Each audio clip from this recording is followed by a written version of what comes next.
If you were to look at Germany on a map today, you'd likely see a modern, powerful country in the heart of Europe, known for its cars, its beer, and its engineering. But beneath the autobahns and fairy tale castles lies one of the darkest and most complex histories on Earth. A story of emperors and executioners, of poets and propagandists, of unification and utter destruction. This is the history of Germany, its rise, its ruin, and the legacy it left behind. Before there was ever a Germany, there were the tribes. Fierce, fragmented, and defiantly independent, the Germanic peoples were scattered across Central Europe, resisting Roman control, even as their neighbors fell under Caesar's sword. The Roman Empire feared them, not because they were organized, but because they weren't. These were the people who crushed legions in the dark forests of Teutoburg in 9 AD, where 3 Roman legions were ambushed and annihilated. This devastating defeat saw over 20,000 Roman soldiers slaughtered, their bodies left to rot, a gruesome warning to any who dared challenge the tribes. The empire never recovered from that catastrophe. The psychological impact was so severe that Roman commanders were said to have nightmares of the Germanic warriors, and the Emperor Augustus reportedly banged his head against the walls of his palace, crying out for his lost legions. From that point forward, a wall, both literal and psychological, separated the Roman world from Germania, a haunting reminder of the tribe's indomitable spirit and the empire's humiliating failure. But over time, those tribes evolved into something far more powerful than the Romans ever imagined. By the 10th century, Charlemagne's empire, the Carolingian Empire, had crumbled spectacularly, leaving behind a sprawling, chaotic patchwork of territories that became known as the Holy Roman Empire. This entity was infamously described as neither holy nor Roman nor an empire, a decentralized disaster of kingdoms, duchies, bishoprics, and free cities, tenuously linked by fragile allegiances and a crown that wielded almost no real power. It was a realm rife with betrayal, secret plots, and power struggles that could erupt into violence at any moment. Amidst this chaos, something astonishing began to unfold. The German-speaking peoples were forging their identity, not through unity, but through rivalry, through war, through blood. The 30 Years' War from 1618 to 1648 ravaged the German lands with an unprecedented ferocity. What began as a religious clash between Catholics and Protestants erupted into a cataclysmic continental conflict that obliterated entire towns, erasing them from existence. Famine swept through the land, turning fields into barren wastelands, while plague spread like wildfire, decimating the population with a ruthless efficiency. Brutality knew no bounds, as soldiers turned into marauding bands, leaving a trail of horror and destruction in their wake. The German population was slashed by nearly a third, a staggering loss that emptied entire regions and left ghostly echoes of what once was. It was less a war and more an apocalypse, a nightmare come to life. When the dust finally settled, Germany was left in ruins, not just physically, but psychologically shattered. It became a fractured mirror of feuding states, each gripped by paranoia and suspicion, a landscape haunted by its own shadow. But something else had survived, an obsession with order, with discipline, with strength. In the ashes of devastation, a new power began to rise: Prussia, a cold, efficient, militaristic state nestled in the northeast. Prussia was everything the rest of Germany was not. It was centralized, it was ruthless, it was ambitious. Under the rule of Frederick the Great in the 18th century, Prussia expanded with an almost insatiable hunger, devouring neighboring territories like a beast unleashed, reforming its army with ruthless efficiency, and building a reputation as Europe's Spartan. This was not just a period of growth, it was a conquest fueled by ambition and an unyielding thirst for dominance. The Prussian officer wasn't merely a soldier, he was an icon, a man forged in the fiery crucible of steel and unwavering obedience. These officers were the embodiment of discipline, molded to perfection in a system that demanded absolute loyalty and precision. And as Napoleon, the unstoppable force of nature, swept through Europe, toppling monarchies with the flick of a wrist and redrawing borders as if they were mere lines in the sand, it was Prussia who stood bloodied yet unbroken. The nation became a symbol of resilience, a fortress of defiance amidst the chaos, refusing to bow to the seemingly invincible power of Napoleon's empire. By the mid-19th century, the dream of a unified Germany had begun to spread, but it was not born from democracy. It was born from fire and iron. Enter Otto von Bismarck, the Iron Chancellor. A master manipulator who wielded war, fear, and diplomacy like a symphony, orchestrating chaos with a maestro's precision.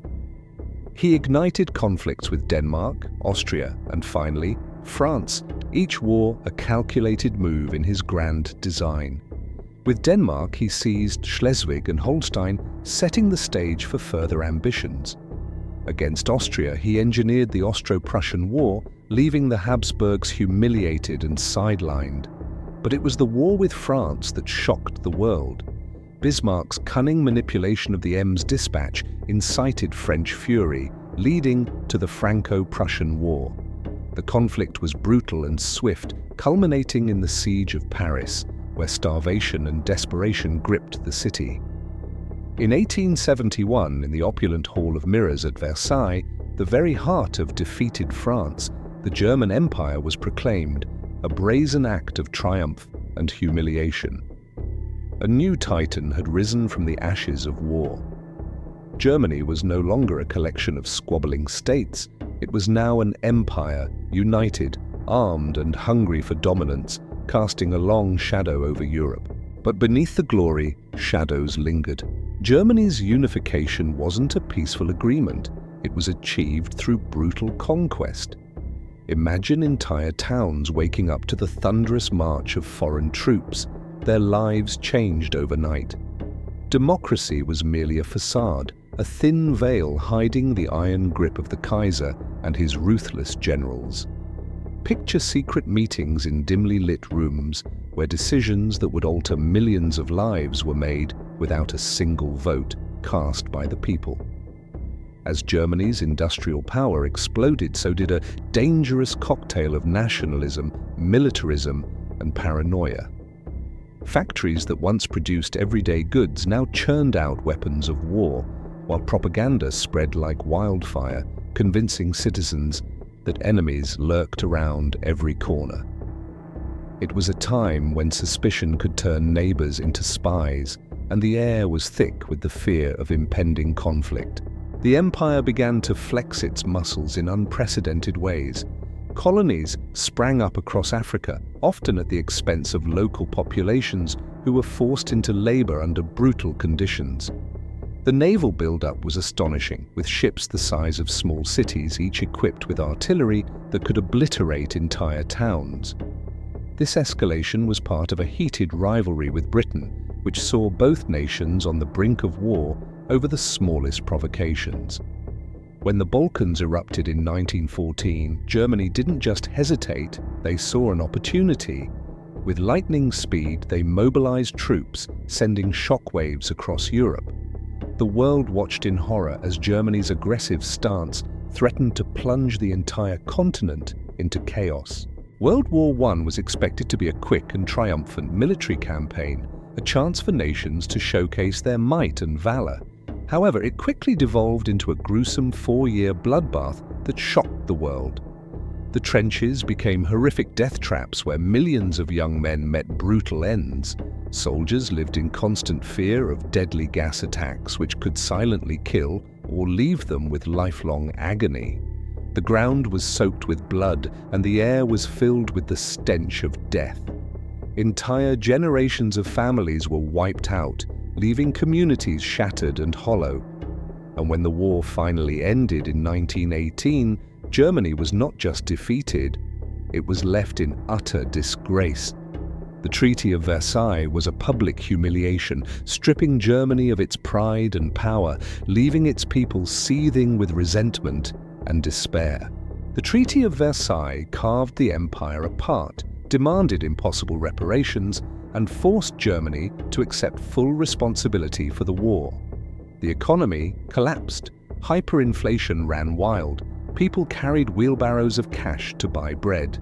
The Weimar Republic was born into chaos, democratic on paper, but paralyzed by extremism and division.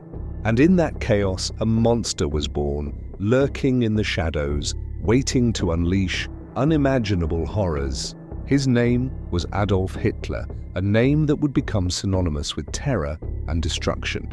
A failed artist who once dreamed of painting beautiful landscapes now painted a canvas of hatred and devastation.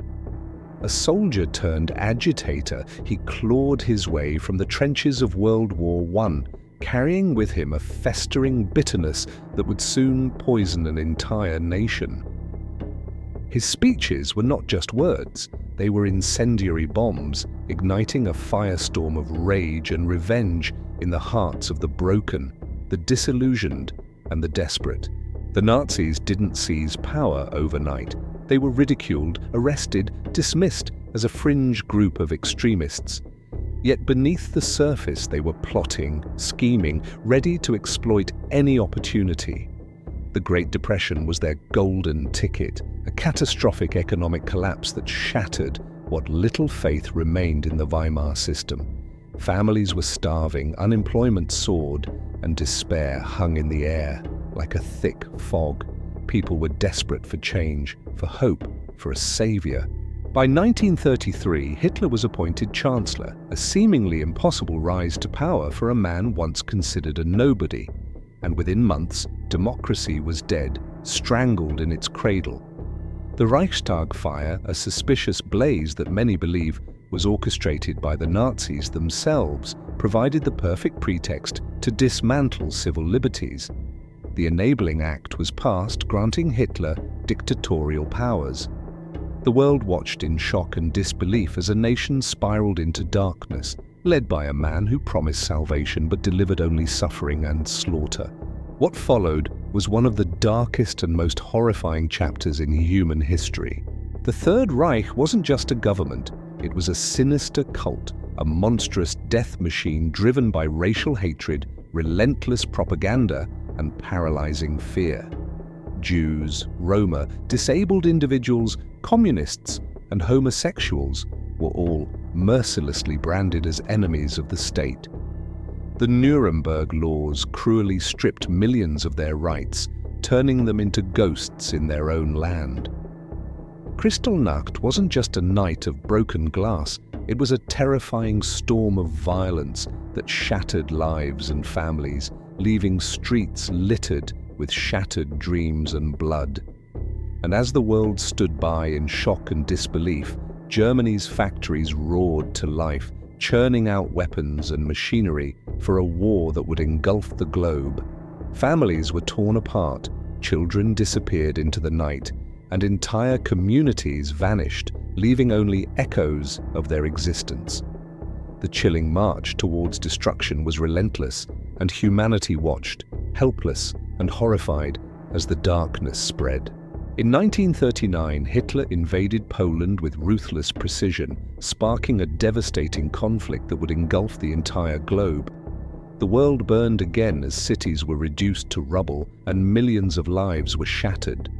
In the dead of night, entire families were torn from their homes, never to return.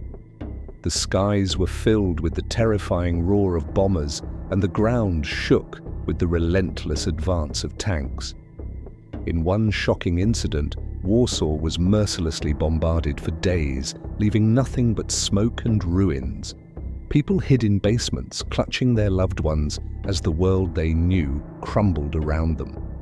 The invasion was not just a military maneuver, it was the beginning of a nightmare that would haunt humanity for years to come. World War II was unlike anything humanity had ever seen. Blitzkrieg, concentration camps, cities reduced to rubble. And behind the front lines, the Holocaust, a systematic, industrialized genocide that claimed the lives of 6 million Jews and millions of others. It was evil on a scale the world could barely comprehend. Germany fought with relentless desperation until the very bitter end. By 1945, Berlin was a devastated wasteland, with entire neighborhoods reduced to rubble. The city echoed with the cries of the homeless and the wounded, and the stench of smoke and destruction hung heavily in the air. Hitler was dead, having taken his own life in a bunker beneath the chaos above, leaving behind a legacy of horror and despair. The Reich was no more, its once formidable empire shattered, leaving a trail of devastation and human suffering in its wake. As the Allied forces closed in, stories emerged of citizens hiding in fear, rationing scraps of food, and the chilling silence that followed each air raid. But the story didn't end there. Germany was split in two, East and West. This division created a new front line in the Cold War, a tense standoff that could erupt into global conflict at any moment. The West, under American influence, was reborn through the Marshall Plan, a massive financial injection that transformed ruins into a thriving capitalist democracy. Meanwhile, the East, gripped by Soviet control, became a chilling surveillance state where every whisper was monitored. The government spied on its own people, creating a climate of fear where neighbors reported on each other. Families were torn apart, with loved ones separated overnight. Berlin, once a unified city, was brutally sliced in half by a wall of concrete and ideology. This wall wasn't just a barrier, it was a symbol of oppression. Stories emerged of desperate escapes, people risking their lives to cross the deadly border, some using hot air balloons or digging tunnels, while others tragically perished in the attempt. And yet, even through the division, Germany transformed. In the West, a new identity emerged, one marked by deep-seated guilt, haunting remembrance, and a desperate quest for redemption. Holocaust memorials rose from the ashes of atrocity, stark reminders of a past that could never be erased.